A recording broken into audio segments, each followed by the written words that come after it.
우리 수요일에 같이 하나님 앞에 올려드렸습니다. 우리 찬송 한 곡 부르겠습니다.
다시 한번 들어도록 하겠습니다.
땅에서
참 좋으신 하나님 아버지, 우리 귀한 성도님들 한 분 한 분 주님의 그 은혜의 보좌 앞으로 인도하여 주셔서 하나님을 날마다 노래하고 하나님으로 말미암아 즐거워하는 삶의 힘이 우리의 가슴 가운데, 우리의 삶 가운데 가득 넘쳐나는 삶으로서 살아갈 수 있도록 복을 내려주시옵고, 우리가 하나님의 앞을 떠나서 살아가는 그 삶의 즐거움이 아니라 날마다 주와 함께 먹고 마시는 그 삶으로서 하나님으로 말미암은 그 풍성한 은혜를 누리고 살아가는 삶이 가득할 수 있도록 복을 내려주시옵고, 오늘도 주님 앞에 드려지는 이 예배가 온전히 하나님 앞에 드려지는 예배가 될 수 있도록 주께서 역사해 주실 간절히 원하오며 기아버지 예수님의 이름으로 축복하며 기도드려옵나이다.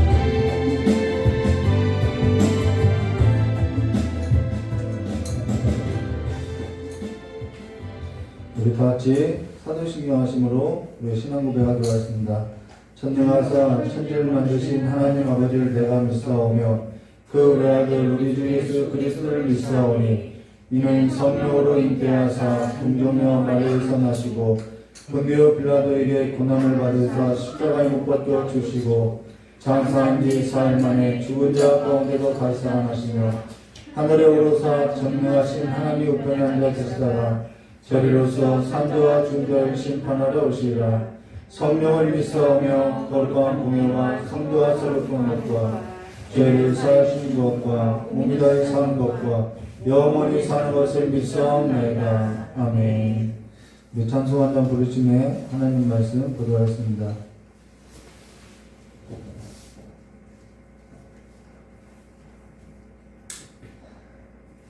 찬송 한 장 부르심에 우리 이경진 목사님이 대표로 기도해 주시겠습니다.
기도하도록 하겠습니다.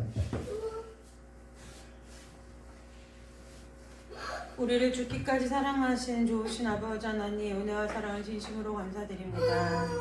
여러 가지 일들이 많이 있었던 이 한 해 가운데서도 주님께서 우리를 늘 은혜 가운데 인도하여 주시고, 이제 2020년도 얼마 남지 않은 이 마지막 12월에 아버지 앞에 또 함께 모여 예배할 수 있도록 인도하여 주시니 감사합니다.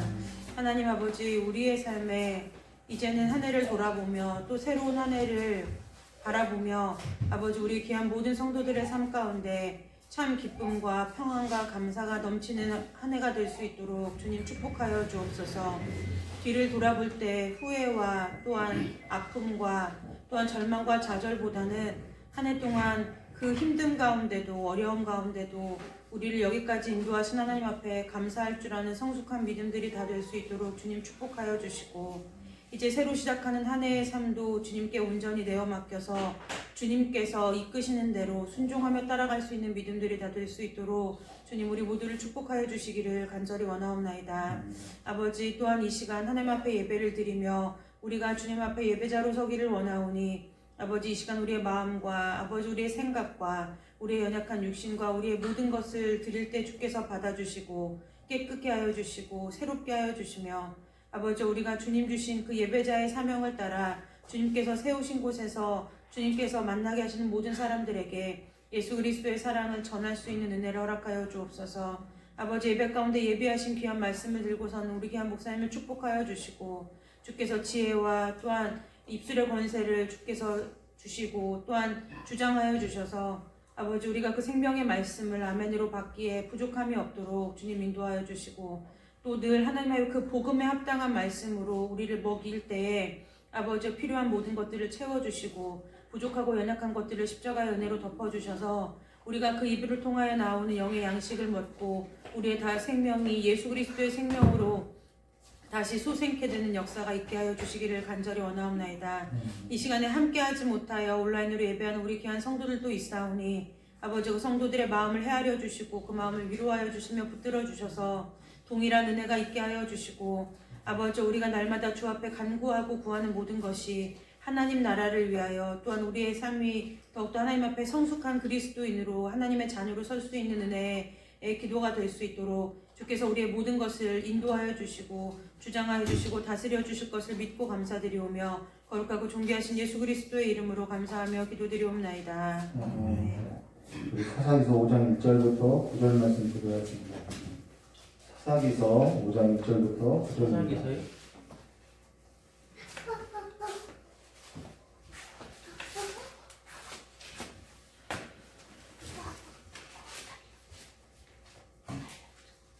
구약성경 367페이지입니다. 사사기서 5장 1절부터 9절까지 말씀 드리겠습니다. 한 절 한 절 기도하도록 하겠습니다. 이날에 드보라와 아비노함의 아들 바락이 노래하여 이르되 이스라엘의 영솔자들이 영솔하였고 백성이 즐거이 헌신하였으니 여호와를 찬송하라. 너희 왕들아 들으라, 통치자들아 귀를 기울이라. 나 곧 내가 여호와를 노래할 것이요 이스라엘의 하나님 여호와를 찬송하리로다. 여호와여, 주께서 세일에서부터 나오시고 에돔들에서부터 진행하실 때에 땅이 진동하고 하늘이 물을 내리고 구름도 물을 내려나이다. 산들이 여호와 앞에서 진동하니 저 신의 산도 이스라엘의 하나님 여호와 앞에서 진동하였도다. 아나세 아들 삼갈의 날에 또는 야엘의 날에는 배로가 비었고 길에 헬린들은 오솔길로 다녔다. 이스라엘에는 마을 사람들이 그쳤으니 나 드보라가 일어나 이스라엘의 어머니가 되기까지 그쳤도다. 무리가 새 신들을 택하였으므로 그때의 전쟁이 성문에 이르렀으나 이스라엘의 4만 명 중에 방패와 창이 보였던가. 함께 하겠습니다. 내 내 마음이 마음이 이스라엘의 방백을 사모함은 그들이 백성 중에서 즐거이 헌신하였음이니 여호와를 찬송하라. 아멘. 기도하겠습니다. 보신 하나님 아버지, 하나님의 부름에 있어서 헌신된 삶으로서 즐거이 하나님으로 말미암아 헌신하는 자들로서 하나님의 일하심을 보고 하나님의 그 일하심 가운데 하나님의 마음을 다하리는 하나님의 복된 자들 될 수 있도록 복을 내려주시옵고, 날마다 우리의 삶이 하나님의 은혜의 자리 가운데 임하는 삶으로 나가는 복된 삶이 될 수 있도록 주님께서 역사해 주시길 간절히 원하오며 되어오신 예수님의 이름으로 축복하며 기도드리옵나이다. 오늘은 사사기서 5장 1절부터 31절로 두 어머니의 노래라는 제목으로 함께 보자 했습니다. 사사기 5장은 전에 한번 설교했던 것으로서 교회 설립 예배 때 헌신과 헌신된 삶이라는 제목으로 우리가 보았었는데요. 그러면 그때 설교했던 설교를 하면 될 것인데 그게 사실 잘 안 돼요. 그냥 늘 새 밥을 지어 먹듯이 새로이 작성하게 되더라는 것이죠.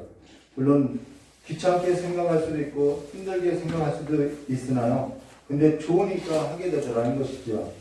엄마가 자녀에게 아침마다 밥을 차리고 씻기고 학교에 보내는 일이 물론 귀찮고 힘들어도 감당하는 것은 엄마니까 자녀니까 그 사랑의 관계 안에서 즐거이 헌신되더라는 것이죠.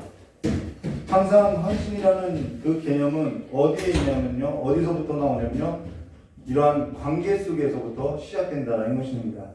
물론 내가 헌신해야지라고 해서 하는 것은 사실상 힘들다라는 거죠.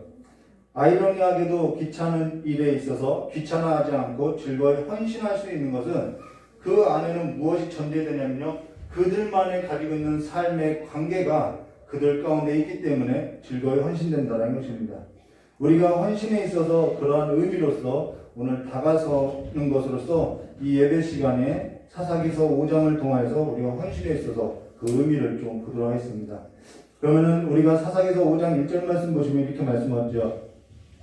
이날에 드보라와 아비노함의 아들 바락이 노래하여 이르되라는 것으로서 앞에서 어떠한 사건이 있었냐면은 바로 가나안 왕 야빈의 그 군대 장관 시스라와의 전쟁이 있었다는 것입니다. 그런데 그 전쟁을 누가 했냐면은 하나님이 하셨다는 것이죠. 그래서 사사기서 5장 1절은 이렇게 말하는 거죠. 이날에 드보라와 아비노함의 아들 바락이 노래하여 이르되라고 하는 것은 우리가 전에 앞서 예전에 교회 설립 예배 때 설교할 때는 이 부분을 뭐라고 해석했냐면 다윗은 노래를 잘하는 사람이라고 언급했던 적이 있었죠. 근데 여기에 드보라와 아비노함의 아들 바락이 노래하여라고 할 때 이들이 왜 노래했냐는 거죠. 우리가 그걸 생각해 봐야 하는 거죠. 이들이 그냥 노래를 부른 것을 말하는 것이 아니라는 것입니다. 그건 가나안 왕 야빈의 군대 장관 시스라와 싸울 때 하나님께서 이들에게 승리를 경험하게 하신 것으로 인해서 이들이 노래를 하고 있다는 것입니다. 하나님을 노래하게 되고 있다는 것. 근데 노래라는 것은 사실상 그러하기 때문에 듣는 것이 아니라 우리는 부르는 것이 아니라 노래는 하나님의 역사를 보는 거라는 거예요. 노래는 보는 거라는 거죠. 그 사람이 하나님의 경험을 통해서 그 사람이 전파하는 그 하나님을 보는 것이 노래라는 것입니다. 이게 노래의 가장 중요한 의미라는 것이죠. 노래라는 것은 듣는 것이 아니라 보는 거라는 것입니다. 노래라는 것은 단순한 역사가 아니라 사실 내가 어디에 속했는지 그 소속을 나타내고 있다는 거예요. 이 노래라는 것은 매우 중요하다는 것이죠. 노래라는 것은 나의 소속을 나타내는 내 소속의 문제라는 것입니다. 나의 정신이며 나의 정체성이며 나의 영혼과 매우 밀접한 관련이 있다는 것이죠. 대한민국 사람이라고 하면 다 아는 노래가 있죠. 그게 뭐냐면 아리랑이라는 것입니다. 아리랑에는 우리나라의 민족의 정체성이 있고 정신이 들어있다는 것이죠. 그러면은 기독교인이라고 하면 다 아는 노래가 있죠. 찬송가 있죠. 그 찬송가라는 것은 기독교인의 정서가 있고 삶의 근간을 보여주고 우리의 정체성을 나타내고 있다는 것이죠. 그로 인해서 노래라는 것은 그냥 과거의 그 역사가 아니라 지금 현재 내 영혼에 있어서 내가 그 과거에 일하셨던 그 하나님과 무엇을 나타내면 결속력을 나타내고 있다는 것입니다. 그래서 이 노래라는 것은 매우 영적인 일이라는 것입니다. 그리하여서 전에 신명기서를 볼 때 이런 말을 했지요.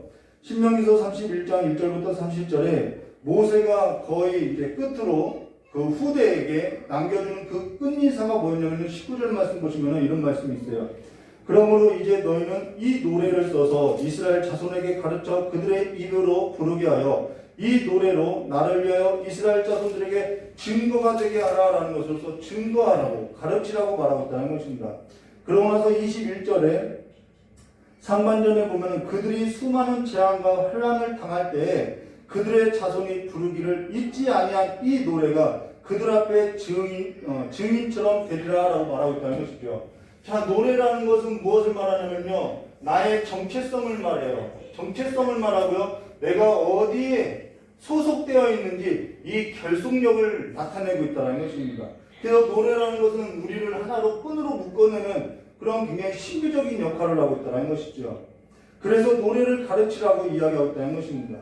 그러고 나서 또 뭐라고 이야기하면 22절에 그러므로 모세가 그날에 이 노래를 써서 이스라엘 자손들에게 가르쳤더라라고 하고 30절에 이제 마무리할 때 뭐라고 하죠? 그리고 모세가 이스라엘 총회 하나님의 그 백성의 그 총회 가운데 들어있는 그 이스라엘 총회에 이 노래의 말씀을 끝까지 읽어 들리니라라고 말씀하고 있다는 것입니다. 저 역시 요즘 즐겨 부리는 찬송이 뭐냐면요, 새벽마다 가정 예배 때마다 제 아버님께서 부르셨던 찬송가가 있는데 그게 뭐냐면 복의 근원 강림하사라는 찬송이라는 것입니다. 그때는 그냥 불렀어요. 근데 지금은 제 아버님이 왜 그 노래를 불렀는지, 왜 그러한 모습을 보고 자라게 하셨는지 조금씩 이해되더라는 것이죠. 노래는 그렇게 들려지는 것이 아니라 무엇을 전파하는 거냐면 삶을 전수하는 것이 노래라는 것입니다. 우리의 삶을 전수하는 것이 노래라는 거예요. 지금 어떤 노래를 전파하는지 이것은 매우 영적인 정체성을 나타내고 영적인 삶을 보여주는 일이라는 것입니다. 이것은 과장된 말이 아니라는 거죠. 왜 이것이 우리에게 정체성을 말하고 영적인 일이라고 말하냐면은 하나님은 우리를 지으신 목적이 뭐냐면 하나님을 찬송케 하기 위해서 우리를 지으셨다는 것이죠. 그래서 시편 22편 3절 말씀에 보면은 이스라엘의 찬송 중에 계시는 주여 주는 거룩하십니다 라는 말로써 하나님은 그 찬송 가운데 있음을 말해주고 있다는 것입니다. 하나님의 임재 가운데 있다라는 거죠. 하나님의 임재를 보여주는 것이 노래고 우리가 그 안에서 내 영혼의 정체성을 보여주는 것이 또한 노래라는 것입니다. 그만큼 노래라는 것은 힘이 있다는 것이죠. 그러면서 노래라는 것은 듣는 것이 아니라 나로 하여금 내가 어디에 속하여 사는지에 관해서 보여주는 나의 신앙의 정체성과 매우 밀접한 결속력이 있음을 말해줬다는 것입니다. 그래서 다윗이 노래를 잘하는 것은 그 삶이 하나님의 악기가 되어서 하나님을 가장 잘 보여주는 삶이었다라는 것으로서 다윗은 노래를 잘하는 자라는 뜻이라는 것이죠. 저는 아내와 이렇게 인종예배 영상을 자주 보는데요. 인종 때 찬송으로 주 앞에 가고자 하는 그 성도의 삶의 모습이 가장 아름답더라는 거죠. 자손들이 주변에 둘러앉아서 부모의 삶을 보고 부모가 불렀던 노래를 보고 함께 그 하나님 앞에 서는 그 삶에서 신앙의 정체성을 드러내고 신앙의 결속력을 보여주는 그 삶은 가장 아름다운 모습 중의 모습이라는 것입니다. 그러면서 저는 그 임종 예배를 볼 때마다 저의 딸에게 부탁하는 것으로서 뭐라고 하냐면요, 아빠가 주 앞에 설 때 너 너무 슬퍼하지 말고 반드시 아빠가 불렀던 노래를 좀 불러달라고 이게 부탁을 한다는 것입니다. 그래서 지금 무엇을 하냐면요, 찬송가에 제가 불렀던 곡을 이렇게 표시해둬요. 그래서 내가 정말 좋아했던 곡은 더 빨간색으로 이렇게 표시해두고 있다는 것이죠. 그래서 그 노래를 또 제 자손에게 또 전수하려고 한다는 것이죠.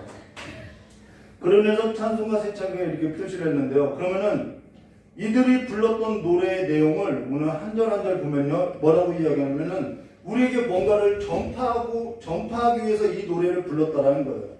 이스라엘 자손들에게 이 노래를 전파하고자 불렀다라는 것이죠. 2절부터 5절 말씀 보시면 이렇게 말씀하고 있죠. 이스라엘의 영솔자들이 영솔하였고 백성이 즐거이 헌신하였으니 여호와를 찬송하라. 너희 왕들아 들으라. 통치자들아 귀를 기울이라. 나 곧 내 여호와를 노래할 것이요 이스라엘의 하나님 여호와를 찬송하리로다 라는 말로서 여호와를 찬송하고 여호와를 노래하라고 이야기했던 것입니다. 근데 우리가 이 노래에 있어서 너무나도 그냥 쉽게 생각한다는 거죠. 그러고 나서 이어서 뭐라고 이야기하냐면 4절 말씀에 여호와여 주께서 세일산에서부터 나오시고 에돔서부터 진행하실 때 땅이 진동하고 하늘이 물을 내리고 구름도 물을 내렸나이다. 산들이 여호와 앞에서 진동하시니 저 시내도 이스라엘의 하나님 여호와 앞에서 진동하였도다라는 것에서 이들의 삶 앞에 뭐가 있었다라는 거냐면 하나님이 함께 하셨고, 그렇죠, 찬송 가운데 하나님이 함께 하셨고, 하나님이 함께 하셨고 이들의 삶 앞에 하나님께서 승리를 가져다 주었기 때문에 이들은 기꺼이 그 하나님, 승리를 가져다 주신 그 하나님으로 말미암아 뭐 하겠다라는 건 즐거워하겠다라는 거죠. 이게 노래라는 것입니다. 우리가 늘 잊지 말아야 할 것이 뭐냐면요, 하나님의 승리라는 것은 하나님께서 일하시는 그 가운데 있다라는 거예요. 하나님께서 인지하시는 그, 하나님께서 일하시는 그 현장 가운데 있다라는 거예요. 이에서도 보고 경험한 자가 누구냐면 그 하나님의 현장 가운데 있는 자들이 그 하나님의 승리를 보고 경험한다는 것이죠. 그들을 뭐라고 하냐면은 헌신된 자라고 말하는 거예요. 근데 은혜의 단비를 맡고자 한다고 하면은 우리가 은혜의 단비가 쏟아지는 그 삶의 현장 가운데 있어야 한다는 것입니다.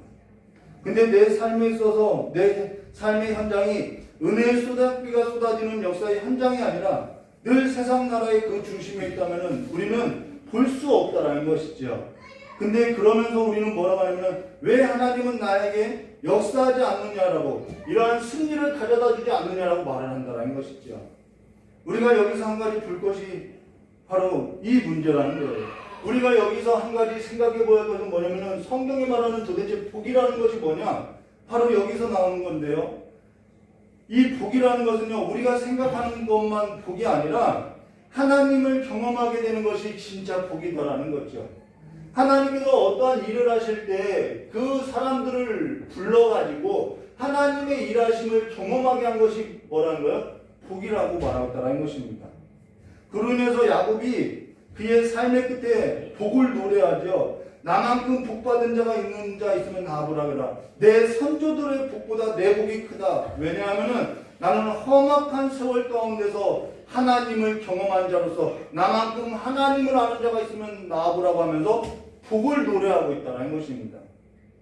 젊어서는 그가 보이는 것에 집착했는데 그가 그 험악한 세월 가운데 하나님을 경험하고 나서 하나님을 아는 것이, 하나님께서 나를 가까이 하신 것이 복이라고 말하고 있다는 것이죠. 우리가 이 복의 개념을 다시 닮아가야 하는 거죠. 그러면 하나님께서 우리를 헌신하게 요구하신 것은 하나님이 무엇을 주게 하기 위하면 이 복을 가져다 주기 위함이라는 것입니다.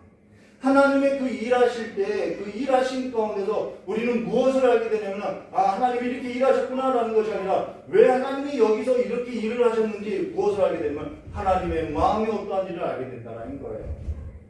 그 하나님을 알게 된 것이 복이라는 것이죠. 저녁에 아내하고 딸하고 교회 와서 기도할 때 아내와 딸이 곁에서 이렇게 찬송을 불렀어요. 그리고 저는 그 찬송에 몸을 맡기고 기도를 하게 되었죠. 근데 감사 기도를 올렸던 것이 뭐냐면은 저녁 시간에 아내와 딸과 저를 불러주신 것이 감사하다라는 거죠. 그 일에 하나님께서 그 일에 우리를 초대해 주신 것이 감사하다는 것입니다. 그 일에 나를 초대해 주시고 나를 써주시는 것이 감사하다는 거예요. 근데 아직 우리의 기억 속에는 내가 남아있는 것으로서 내가 교회에 나온 것이고 내가 노래를 한 것이고 내가 기도한 것이라고 생각한다면 그것이 내가 헌신한 거라고 생각하면 그 사람은 아직 불쌍한 사람이라는 거예요. 헌신이라는 것은 관계 안에 있는 것으로서 그가 우리를 그 일에 초대한 사건이고 그가 왜 초대했냐면은 그 일을 통해서 우리가 알지 못하는 그 하나님을 알게 하신 것이 복이라는 것이죠. 하나님이 나를 초대해 주셨다라는 것입니다. 왜 하나님이 그러면 그 삶 가운데 우리를 초대했냐? 하나님이 우리를 그 일 가운데 초대하신 것은 하나님은 사랑하는 자들을 불러줬다라는 것이죠. 우리를 사랑했기 때문에 초대했다라는 것입니다. 그렇기 때문에 거기에 눈뜨지 않으면은 우리는 날마다 내가 헌신했다라고 말을 한다라는 것이죠. 우리가 헌신의 개념을 달리 가려 하는 것이 바로 여기에 있다라는 것입니다. 하나님은 그 일에 있어서 사랑하는 자를 불렀고 내가 그 사랑을 받은 자라는 것이죠. 그래서 그 하나님의 마음을 아는 거죠. 하나님은 그래서 사랑하는 자를 불렀고 자기 일에 있어서 그 사랑하는 자와 함께하고자 하는 것이 헌신이라는 것입니다. 그래서 예수님께서 이런 말씀을 하죠. 아버지께서부터 일하시니 나도 일한다라는 말을 하고 계신 거죠. 이것이 바로 헌신이고 그 헌신은 아버지가 일하시기 때문에 우리는 기꺼이 즐거이 헌신하게 된다는 것이죠.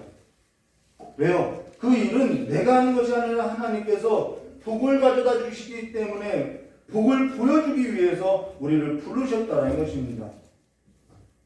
헌신은 내가 하는 거라고 한다면 귀찮아서 할 수 없게 되는 거죠.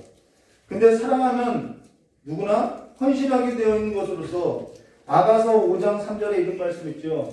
내가 옷을 벗었으니 어찌 다시 입겠으며 내가 발을 씻었으니 어찌 다시 더럽게 하리냐마는 이라는 것은 정말 이거는 사랑의 관계가 깨어진 거죠. 정말 사랑한다면 사랑하니까 부르면 우리는 그냥 그 모습 그대로 나갈 수 있는 것이 헌신이라는 것입니다. 자, 그러고 나서 보면요. 내가 너를 위해서 헌신했다고 하는 것은 무엇이 되냐면은 자기 의의가 된다는 것입니다. 내가 했다라는 것이죠. 자기 의의가 되면 자기 의의는 곧 자기 열심으로써 행하는 일이 되고 그 자기 열심으로써 일을 하는 것은 자기의 수고와 노력이 들어있기 때문에 그 헌신에는 반드시 뭐가 따르냐면 대가를 요구하게 되었다는 것입니다. 그래서 나에게 있어서 대가가 없으면은 왜 나만 은혜를 받지 못하냐라고 이야기하고 있는 거죠. 그렇게 자기 의로 시작한 그 일은 하나님의 의에 있어서 복종치 않고 굴복하지 않고 하나님의 의에 있어서 대적하게 된다는 것입니다. 자, 그러고 나서 오늘 6절과 7절 말씀 보시면 이런 말씀이 있죠. 아낫의 아들 삼갈의 날에 또는 야엘의 날에는 대로가 비었고 길의 행인들은 오솔길로 다녔도다. 이스라엘에는 마을 사람들이 그쳤으니 나 드보라가 일어나 이스라엘의 어머니가 되기까지 그쳤도다 라는 말로서 나 드보라가 일어나 이스라엘의 어머니가 되기까지 대로가 비어져 있었다라는 거죠. 이것은요 이들의 얼마나 비참한 삶을 보여주고 있는지를 나타내고 있다는 것입니다. 이들의 삶이 얼마나 비참했느냐 하면은 대로가 있어도 대로를 다닐 수 없을 만큼 숨어서 살았고 이들은 정말 황폐했고 비참한 삶이었다라는 것이죠. 삶이 너무나도 부끄러운 삶이 되었다라는 것입니다. 근데 그때 나 드보라가 일어나 이스라엘의 어머니가 되기까지 그쳤다라는 것으로서 지금 그 드보라가 하나님 앞에 드보라가 하나님의 그 일 가운데 지금 부름을 받았다는 것을 말해준다는 것입니다.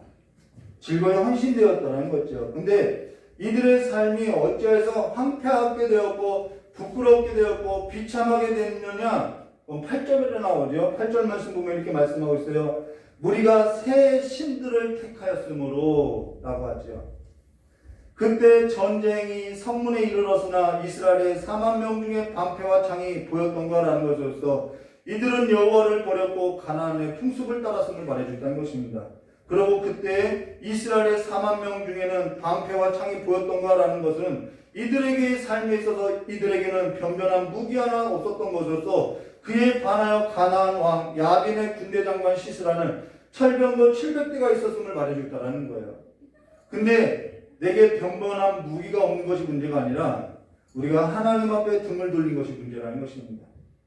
내게 오늘날 너무나도 그게 잘 보여지죠. 믿음을 지키는 그 사람들에게 있어서 청년들에게 있어서 변변한 스펙 하나 없더라는 거죠. 세상에서의 막 토익이며 요즘은 저는 무엇이 이렇게 자격증이 되어 있는지는 잘 모르겠는데 직장에 들어가기 위하면은 그 많은 스펙들이 있어야 한다고 이야기하고 있다는 것이죠. 나에게는 변변한 무기가 없다고 이야기하죠. 그러나 오늘 이 노래 소리를 우리가 한번 들어보아야 한다는 것입니다. 내게 변변한 무기가 없고 내게 실력이 없고 스펙이 없는 게 문제가 아니라 우리가 그 하나님의 삶 안에 들어가 있지 못한 것이 문제라는 것입니다. 그들은 정작 그들에게 들려주고 싶었던 그 드보라와 바락의 노랫말이 뭐냐면 9절에 이렇게 말씀하고 있죠. 내 마음이 이스라엘의 방백을 사모함은 그들이 백성 중에서 즐거이 헌신하였으니 여호와를 찬송하라라는 말로써 가나안의 풍습과 가나안의 우상을 버리고 여호와 앞에 나와서 즐거이 헌신할 것을 지금 촉구하고 있다는 것이죠. 근데 하나님 앞에서 근데요, 이렇게 헌신을 요구하는 것은 이미 하나님께서 그 일에 있어서 뭐 한 거예요? 앞서 행하고 있다라는 반증이라는 것이죠. 하나님께서 어떠한 일을 행하지 않으면서 헌신을 요구하고 있지 않는다라는 거예요. 하나님은 어떠한 일을 준비하시고 어떠한 계획을 갖고 있기 때문에 그 삶으로 우리를 헌신하라고 하고 하나님은 앞서 행하신다라는 거죠. 그러면은 하나님께서 앞서 행하시는데 왜 우리에게 굳이 헌신을 하라고 하냐는 거예요. 우리가 앞에서 전쟁을 봤죠. 전쟁도 하나님께서 다 하신 거예요. 그냥 바락이 우연히 돌 던졌는데 그것이 승리가 되었다는 것을 말해주고 있다는 거죠. 그러니까 하나님은 다 하실 건데 왜 우리에게 그렇게 헌신을 요구하냐는 거죠. 그것은 딱 한 가지예요. 하나님은 그 일에 관심 있는 것이 아니라 내가 너를 사랑한다는 것을 보여주기 위함이라는 것입니다. 사랑하는 자를 부르시는 그 하나님의 부르심이라는 거예요. 하나님이 그 일에 있어서 사랑하는 자와 함께하고 싶다라는 하나님의 목소리임을 말해주고 있다는 것이죠. 그건 앞서 언급했던 것처럼 하나님께서 자기 일에 헌신을 요구하는 것은 무엇에 있냐면은 관계에 있다는 것입니다. 헌신된 자는 하나님께서 하시는 일에 있어서 나를 불러주신 그 사랑에 감격하고요. 하나님의 일에 있어서 하나님을 알게 되고요. 하나님을 경험하는 것으로서 하나님으로 말미암아 즐거워하는 마음의 힘이 거기서 얻게 되음을 말하고 있다는 것이죠. 그러면서 하나님의 사랑을 아는 자들은 하나님의 일을 통하여서 하나님의 그 삶 가운데 무엇이 만들어지면 힘이 만들어지는 것으로서 근력이 만들어진다는 것입니다. 하나님의 일을 하면서 근력이 만들어진다는 것이죠. 그래서 하나님의 일을 어떻게 하냐면은 그 다음에는 감당하게 된다는 것입니다. 그래서 포기할 수 없죠. 뒤로 물러서지도 않죠. 끝까지 그 일을 끝까지 충성하고 나가는 거죠. 지금 우리가 구제를 하고 성교를 하고 찬송을 하고 기도를 하고 예배와 헌금을 드리는 것은 하나님이 이 모든 일에 있어서 그런 것들이 없어서는 하나님은 아무것도 할 수 없기 때문에 그것을 요구하는 것이 아니라는 것이죠. 하나님께서는 그 일에 있어서 그 모든 것이 없어도 할 수 있더라는 거예요. 근데 하나님께서 그 일에 있어서 누구를 부르냐면은 사랑하는 자들을 부르신다는 것입니다. 바로 제가 여러분을 부르고 있다는 것입니다. 헌신이라는 것은 앞에서 언급했듯이 하나님의 사랑에 근거한 것으로서 끝까지 하나님께 헌신되게 되어 있다는 것이죠. 나를 초대한 그 하나님의 사랑에 대해서 하나님이 어떠한 분인지 알기 때문에 이제는 그 하나님의 마음을 갖고 하나님께 가까이 나아가는 삶으로서 하나님을 즐거워하는 삶이 내 삶의 곧 힘이 되어서 하나님이 일하심을 보고 그 하나님을 노래하게 되어 있음을 말해줬다는 것입니다. 우리를 그 삶으로 하나님은 초대하고 있다는 것이죠.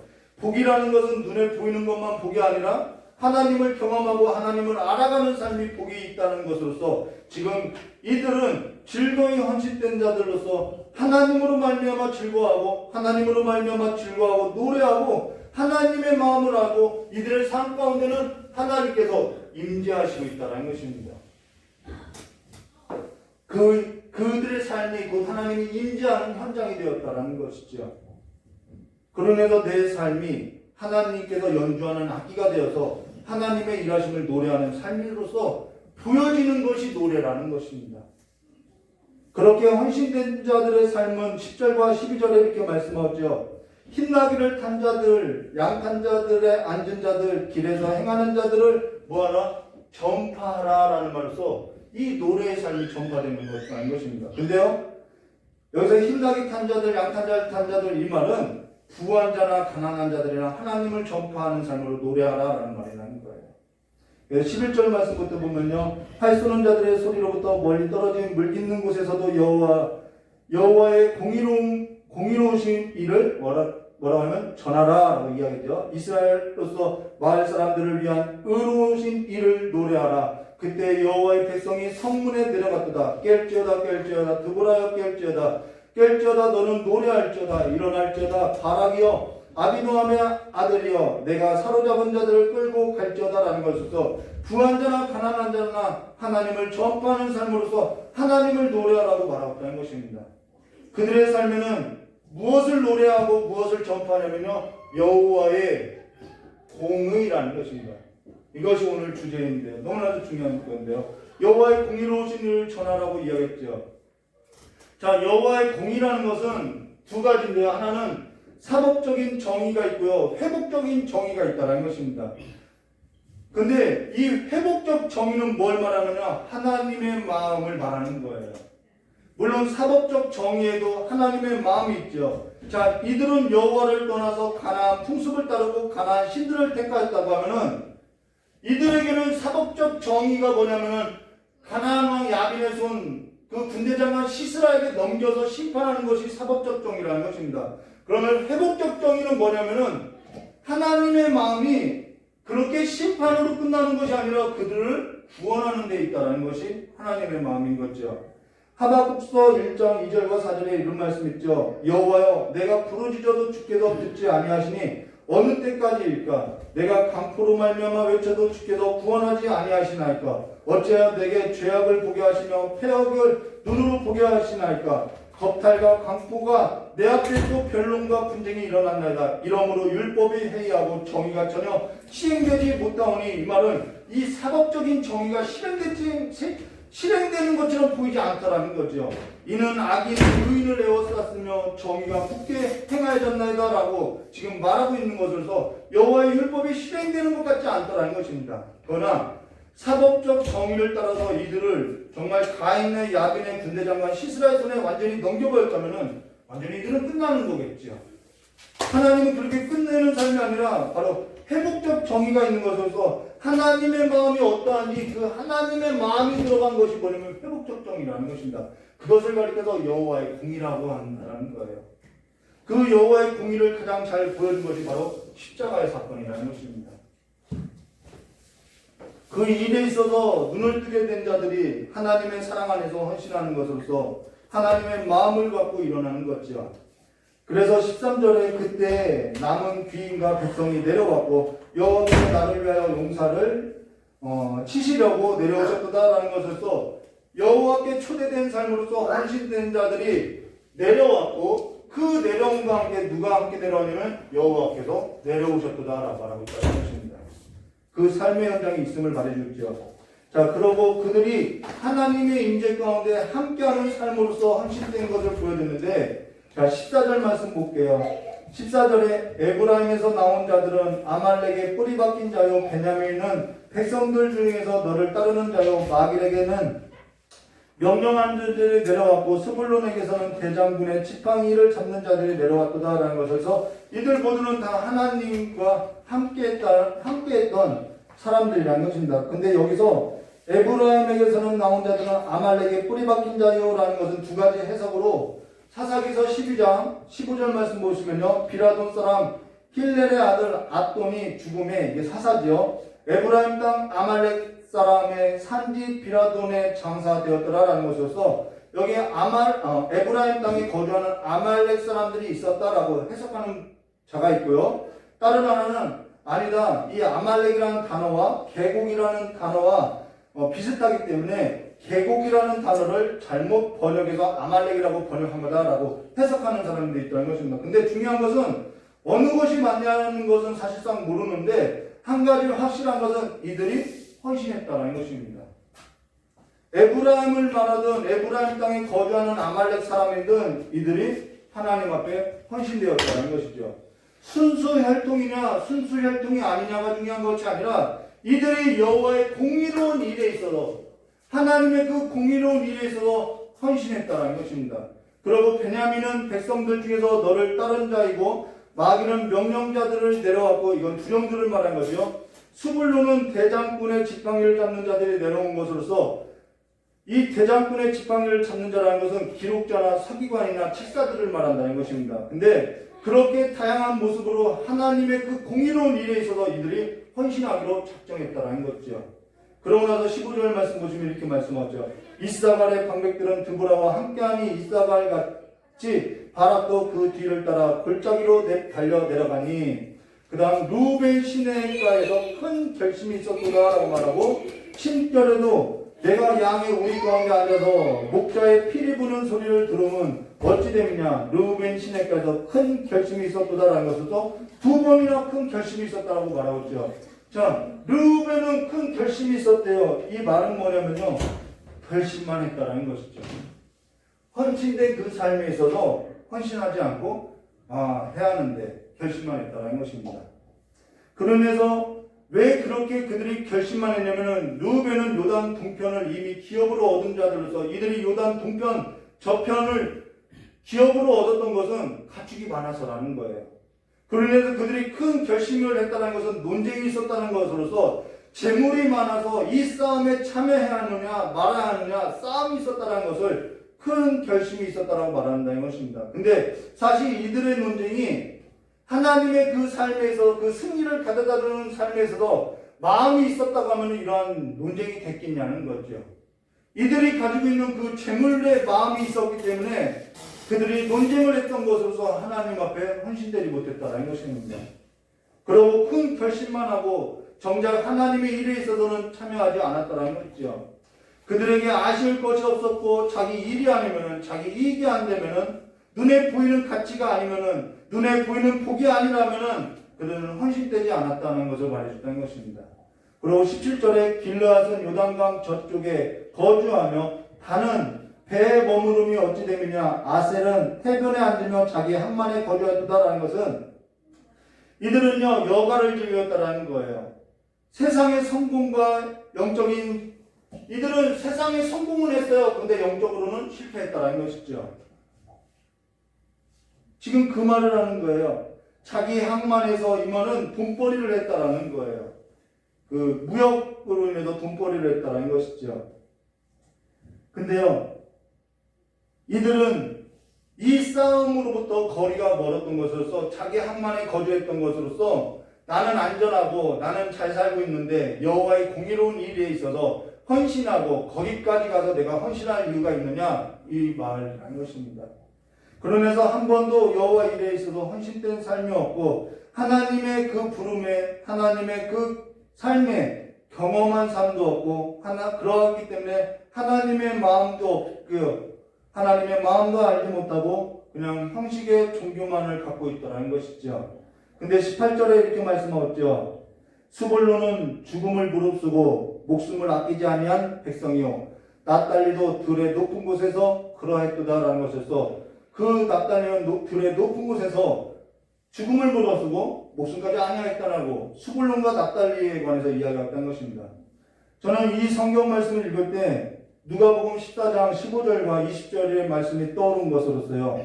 함께 먹는 사람 중에 하나가 이 말을 듣고 이르되 무릇 하나님의 나라에서 떡을 먹는 자가 복이 있도다 하시니 어떤 사람이 큰 잔치를 베풀고 많은 사람을 청하였더니 잔치할 시각에 그 청하였던 자들에게 종을 보내 이르되 오소서 모든 것이 준비되었나이다 하며 다 일치하게 사양하여 한 사람은 이르되 나는 밭을 샀으니 아무래도 나가 보아야 하겠다 하겠고 여러분 밭 샀는데 이미 자기 것인데 굳이 나가볼 이유가 있나요? 또 청하건대 나를 양해하라 하고 또 한 사람이 이르되 나는 소 5겨리를 샀으니 시험하러 가니 청하건대 나를 양해하도록 하라라고 하는데 소 5마리 샀는데 무엇을 시험할 것이 뭐가 있나요? 또 한 사람이 이르되 나는 장가 들었으니 그러므로 가지 못하겠느냐라고 한 것에서 이들 모두는 그 부름에 있어서 그 초대에 있어서 그 큰 잔치에 있어서 청함을 받았지만은 가지 않더라는 거죠. 그러면 어떤 사람이 복 있는 자냐? 앞서 복에 관해서 우리가 보았던 것으로 복에 관한 개념을 달리 보아야 할 것으로서 세속적인 가치가 아닌 하나님을 경험하는 것으로 하나님의 마음을 아는 삶으로서 그 하나님을 알아가는 그 삶이 잘 사는 삶이고 복 있는 자라는 것입니다. 그들이 그렇게 하나님을 노래하고 있다는 것이죠. 그러면서 20절과 23절에 이렇게 말씀하고 있어요. 왕들이 와서 싸울 때 가나안 왕들이 무기또물과 다한악에서 싸웠으나 은을 탈취하지 못하였도다. 별들이 하늘에서부터 싸우되 그들이 다니는 길에서 시스라와 싸웠도다. 기송강은 그 무리를 표류하고 이 기송강은 옛강이나 내 영혼아 내가 힘 있는 자를 밟았도다. 이런 경험의 노래가 있음을 말하는 거죠. 그때 군대가 빨리 달리며 말굽소리가 땅을 울리도다. 여호와의 사자의 말씀에 메로스를 저주하라. 자, 23절 말씀 볼까요? 여호와의 사자의 말씀에 메로스를 저주하라. 너희가 거듭거듭 그 주민들을 저주할 것은 그들이 와서 여호와를 돕지 아니하고 여호와를 도와 용사를 치지 아니하였음이라 하시더라라는 것으로서 이 23절에 여호와의 사자의 말씀을 메로스는 저주하라는 것으로서 이게 다볼산, 이 전쟁이 일어났던 그 근처 지방이라고 말하는데 사실은 정확한 것은 모른다는 것이죠. 그러나 확실한 것은 성경이 뭐라고 하냐면은 너희가 거듭거듭 그 주민들을 저주할 것은 그들이 와서 여호와를 돕지 아니하며 여호와를 도와 용사를 치지 아니함이로다 하시도다라는 것에서 근거리에 있어도 돕지 않았다라고 말하고 있다는 것입니다. 바락을 돕지 않은 일이 여호와의 공의로운 일에 있어서 돕지 않았음을 말하고 있다는 것이죠. 근데 저 역시 이러한 삶의 부분이 있어서 너무나도 후회되는 것을 저희 아내에게 늘 하는 말이 뭐냐면은 이제는 뒤로 물러서지 않으려고 해. 그 말을 늘 한다는 것이죠. 우리의 삶이라는 것은 사실 두 영역이 있다는 것입니다. 지금 하나님의 나라가 아니면 세상 나라이고요. 지금 어디에서 내 삶을 내가 내 몸을 드리고 사는지에 있어서 우리는 생각해 보아야 한다는 것이죠. 그러면서 24절에 이렇게 말씀하죠. 겐사람 헤벨의 아내 야엘은 다른 여자들보다 복을 받을 것이니 장막이 있는 여자들보다 더욱 복을 받을 것이라 라는 것에서 이 여자는 하나님과 관계없는 자이고 혈통으로나 지파로나 전혀 이방인인데 하나님의 부름에 복을 받은 자라고 노래하고 있다는 것입니다.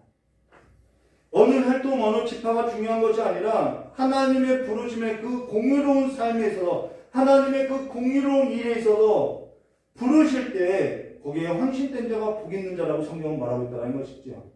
하나님의 부름에 있어서 헌신된 자가 복 받은 자라고 이야기하며 복이 있는 자라고 하며 그 복이라는 것은 내 안락함이나 내 풍성함으로써 가나안 땅의 주민들과 같이 다른 신들을 섬기는 삶이 아니라 가나안 땅을 중심으로 삶을 살아내는 것이 아니라 하나님께서 그 하나님이 하시는 그 공의로운 일에 있어서 부름을 받고 거기에 즐거이 헌신된 자들이 하나님께 복받은 자라고 말하고 있다는 것입니다. 그 삶 가운데 하나님의 역사를 보고 하나님을 경험하고 하나님의 마음을 아는 자들로서 그들이 복된 자라고 말하고 있다는 것이죠. 그러고 나서 우리가 25절과 27절은 앞에서 보았던 내용으로 그냥 진술한다고 생각하면 되고요. 이어서 우리가 보면요. 근데 이 겐사람 헤벨의 아내 야엘이 받았던 복이 뭐냐면요. 이 노래가 뭐냐면요. 엘리사벳이 마리아에게 했던 말로서 여자 중에 내가 복이 있으며 내 태중에 복이 아이도 복이 있다라는 말과 동요라는 것입니다. 그만큼 이 여인이 복을 받았음을 말해주고 있죠. 자, 그러면은 우리가 그 복이 뭔지 한번 보면요. 28절과 30절 말씀에 보면은 가나안 왕 야빈의 군대 장관 시스라의 어머니와 그 지혜롭다고 하는 시녀들의 노래가 나오는데 여기에서 지혜롭다고 하는 것은 사실상 지혜로워서 하는 말이 아니라 조롱하는 표현이라는 것입니다. 그러면 28절과 30절 말씀 보시면요. 시스라의 어머니가 창문을 통하여 바라보며 창살을 통하여 부르짖기를 그의 병거가 어찌하여 더디오는가 그의 병거들의 걸음이 어찌하여 늦어지는가 하는 것은 그냥 어머니들의 그 모정을 말하는 거죠. 아들이 철병거를 갖고 나왔는데 점점점 안 오더라는 것이죠. 죽은 줄도 모르고 그냥 창문으로 바라보고 있다는 것이죠. 29절 말씀 보도록 하겠습니다. 그의 지혜로운 시녀들이 대답하겠고 그도 스스로 대답하기를 그들이 어찌 노량물을 얻지 못하였으리까 그것을 나누지 못하였을까 사람마다 한두 처녀를 얻었으리라. 이거는요 표현하기 좀 그런데요 한두 처녀라는 단어가 아니라 원래 한 자궁 두 자궁이라는 말로서 굉장히 속된 표현이라는 것입니다. 그래서 그 전쟁에 늘 희생당하는 그런 부분들이 있죠. 시스라는 채색 옷을 노략하였으므로 그것을 수놓은 채색 오리이다. 곧 양쪽에 수놓은 채색 오리시니 노략자의 목에 꾸미르다 했으리라 라는 것으로 여기서 나온 채색 옷은 요셉이 입었던 채색 옷과는 다르다라는 거예요. 요셉이 입었던 그 채색 옷은 율법을 준수한 자에게 이렇게 입혀지는 옷이고 여기서의 채색옷은 세상에서 보여주는 그 화려한 채색옷임을 말해주겠다는 것입니다. 자, 이들의 노래는, 이들의 기대는 사뭇 같은 노래지만 다른 노래임을 우리는 볼 수 있다는 거예요. 이스라엘의 어머니라고 했던 그 두보라가 들려줬던 노래하고 이 시스라의 어머니가 들려줬던 노래는 다른 노래라는 것입니다. 시스라의 어머니는 아들이 죽었는지도 모르고 있다는 것이죠. 근데 슬픈 노래로 보이고 있으나 사실 이것은 슬픈 노래가 아니라는 거예요. 시스라의 어머니는요, 어떤 어머니냐면요, 자기 아들이 싸움에서 승리하고요, 높은 곳에 오르고요, 자기 아들의 몸에 채색옷을 꾸미고요, 자기 아들의 욕망을 채우고요, 그렇게 살아가는 삶에서도 묵인하고요, 정작 자기 아들의 철병거 밑에서 고통하는 사람들의 그 삶에 있어서는요, 아랑곳하지 않고요, 자신들의 그 삶의 행복만을 추구하는 삶으로서 그들의 삶이, 그들이 추구했던 그 행복이 어떻게 됐다는 거예요? 비참하게 되었다라는 것을 말해줬다는 것입니다. 비참했던 그 이스라엘의 삶은 헌신된 삶으로서 회복을 말해주고 있는데, 행복을 노래했던 그들의 삶은 오히려 행복을 말하고 있는 것이 아니라 그들의 삶은 비참하게 끝나고 있음을 말해줬다는 것입니다. 그러면서 31절에 이렇게 말씀하는 거죠. 이게 결론이에요. 여호와여, 주의 원수들은 다 이와 같이 멸망하게 하시고 주를 사랑하는 자들은 해가 힘있게 도둑같게 하옵소서 하니라. 그 땅에 40년 동안 평온할 거라라는 것에서 이 노래가 우리에게 전파되었고 전하여지고 있다는 것입니다. 이 뜻은 혈통이나 지파가 아닌 무엇을 말하면 여호와의 공의로운 일에 헌신된 삶을 살 것을 촉구하고 있다는 거예요. 그들은 하나님의 사랑을 입은 자이며 하나님께서는 그들을 사랑해서 그 자신의 공의로운 일에 있어서 불렀고 그 하나님의 공의로운 삶에 헌신된 삶으로서 하나님께 헌신된 자들로 그들은 주를 사랑하는 자들은 해가 힘있게 돋은 것과 같이 살 것을 말해주겠다는 것입니다. 이게 바로 회복적 정의라는 거죠. 그들이 누구냐면요, 18절에 이렇게 말씀하죠. 스불론은 죽음을 무릅쓰고 목숨을 아끼지 아니한 백성이요, 납달리도 들의 높은 곳에서 그러하도다라는 것으로서 이들을 말해주고 있다는 것입니다. 그들의 삶에 있어서 31절에 주를 사랑하는 자들은 해가 힘있게 돋음같게 하옵소서라고 노래로 들려주고 있다는 거예요. 그리고 이 역사는 길고 긴 그 역사 끝에 뭐라고 이야기하냐면요, 마태복음 4장 12절과 17절에 이렇게 말씀하셨죠. 예수께서 요한을 잡혔음을 들으시고 갈릴리로 물러가셨다가 나사렛을 떠나 수불론과 납달리 지경 해변에 있는 가버나움에 가시어 사시니 이는 선지자 이사야를 통하여 하신 말씀을 이루려 하심이라. 일러스되 수불론 땅과 납달리 땅과 요단강 저편 해변의 길과 이방의 갈릴리여, 흑암에 앉은 백성이 큰 빛을 보았고 사망의 땅과 그늘에 앉은 자들에게 빛이 비추었도다 하였느니라. 이때부터 예수께서 비로소 전파하여 이르되 회개하라, 천국이 가까이 왔느니라 하시더라는 것에서 큰 빛이 비추었음을 말해줬던 것입니다. 스불론 땅과 납달리 이들의 삶 가운데 드보라가 노래했듯이 주를 사랑하는 자들에게 뭐가요? 해가 힘있게 돋은 것 같이 비춰달라고 했던 그것이 역사의 끝에 보여졌던 것이 뭐냐면은 그 스불론 땅과 납달리 땅과 요단강 저편 해변의 길 이방의 갈릴리여, 흑암에 앉은 백성들이 뭘 봤다고요? 큰 빛을 보았고 사망의 땅과 거기에 앉아있는 자들에게 빛이 비치었도다라고 그 해가 크게 돋아났음을 말해줬다는 것입니다. 주께서 빛이 있으라 하고 빛과 어둠을 나누사 빛을 낮이라 하고 어둠을 밤이라 하셨던 것처럼 빛이 있을 때 낮에 속한 자들로서 그 여호와의 공의로운 날에 눈을 뜨고 헌신된 삶으로서 주의 거룩한 백성으로서 일어나서 음부의 자리에 자리를 피는 것이 아니라 복 있는 자로서 그 하나님의 빛 가운데 가는 주의 백성으로서 헌신된 삶이 되시기를 주님의 이름으로 축원합니다. 하나님의 은혜의 장소의 삶으로서 드려지는 복 있는 삶이 되시기를 주님의 이름으로 축원합니다. 같이 기도하도록 하겠습니다.